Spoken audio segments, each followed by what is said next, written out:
Hello. Today we're going to be looking at the character of Jacob Marley, Scrooge's dead business partner, from Charles Dickens' spirited little morality tale, A Christmas Carol. Now Marley comes back as a ghost, a chain-shackled ghost, to get Scrooge to change his ways.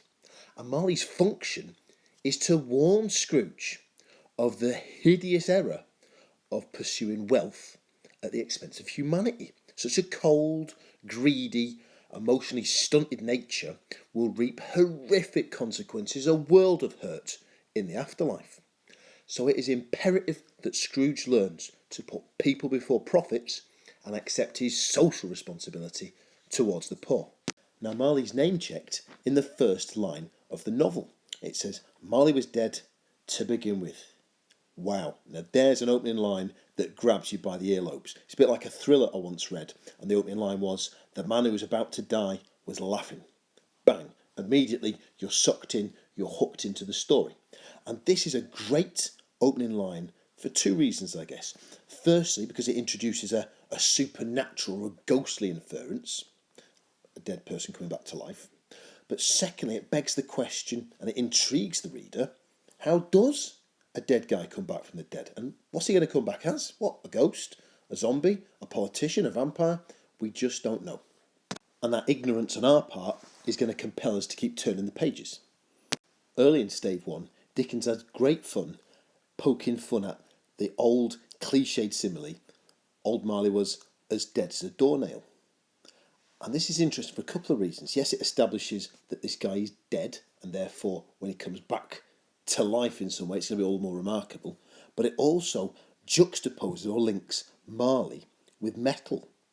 And what that does is it cleverly foreshadows his later appearances in Stave 1. He'll appear first as a door knocker, and it also foreshadows that big hairy chain that he's compelled to carry as a ghost.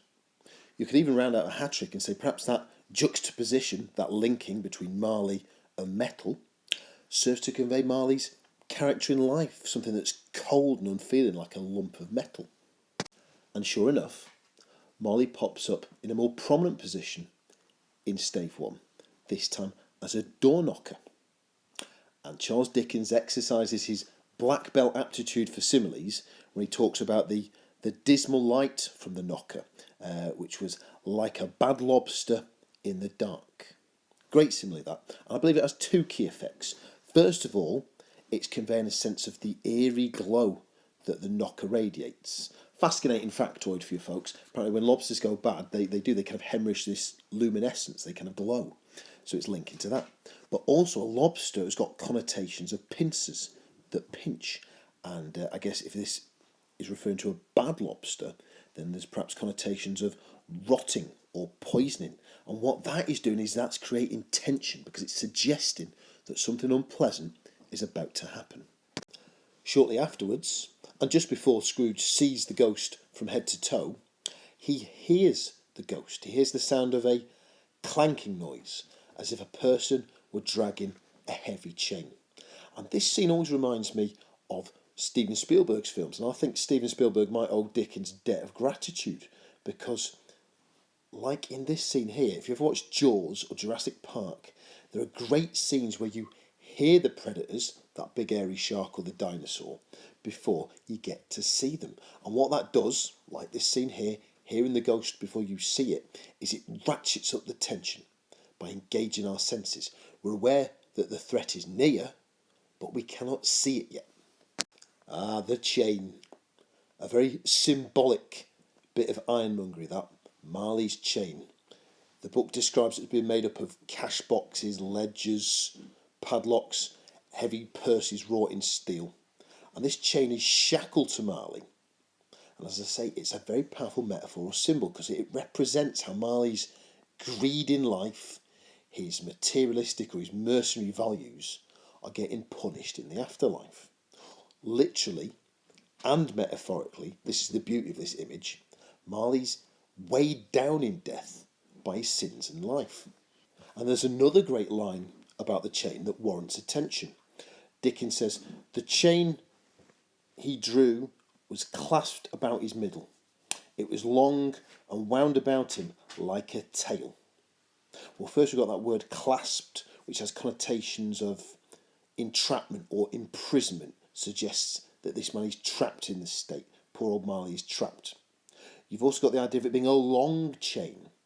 That's metaphorical or symbolic. That kind of represents the severity or the depth or the scale or the magnitude of Marley's sin. And finally, I like the simile, it was like a tale. This presents it as almost animalistic. I think this makes it very scary and perhaps also subtly suggests that maybe because it's so animalistic, Marley's behaviour in life was subhuman. Not helping the poor, following the money, that was subhuman or animalistic behaviour.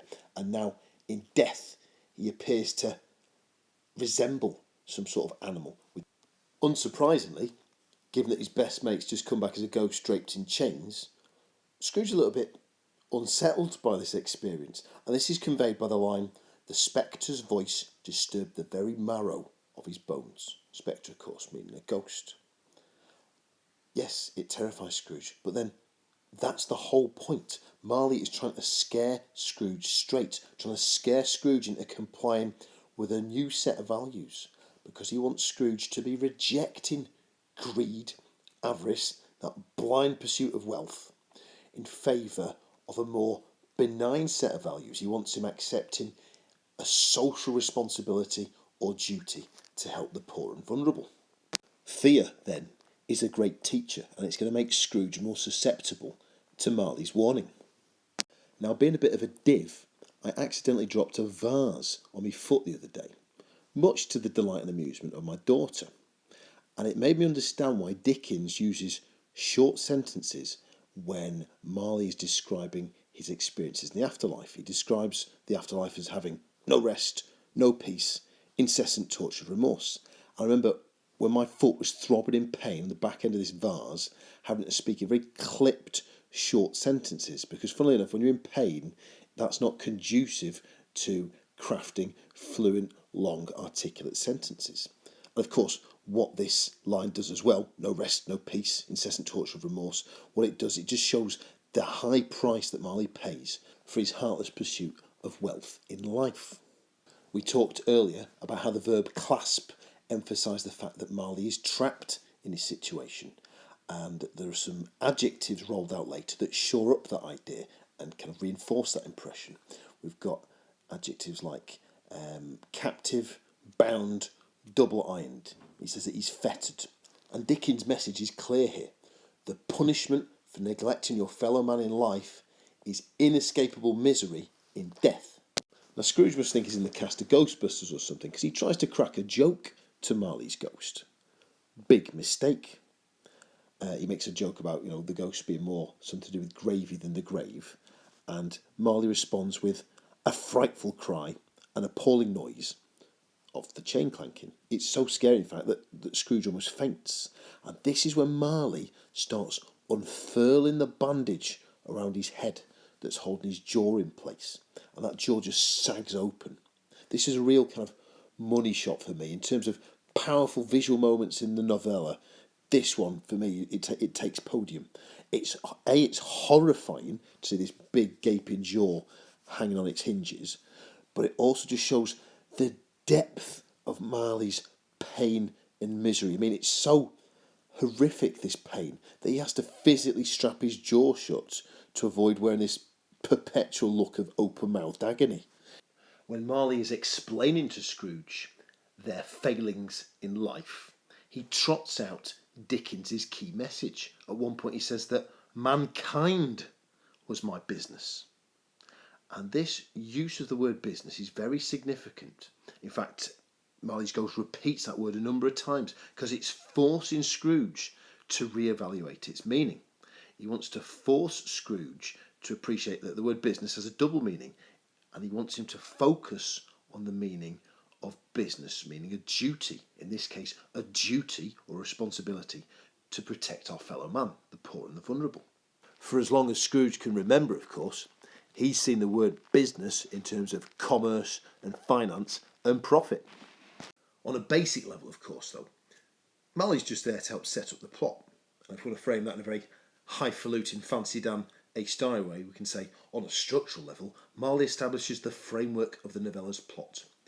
And course, he's telling Scrooge that he's going to be haunted by 3 ghosts. And let's lock in on that verb, haunt, because he doesn't say that these ghosts are here to help Scrooge. He could have said that, but he didn't. He uses the verb haunt, which has a more negative connotation. This is important because it implies there's going to be much anxiety, much anguish before Scrooge's soul can be saved and his values changed. This is not going to be an easy transition from pin-eyed, greedy, money-obsessed miser to benign, generous, warm-hearted Scrooge. Marley is not alone.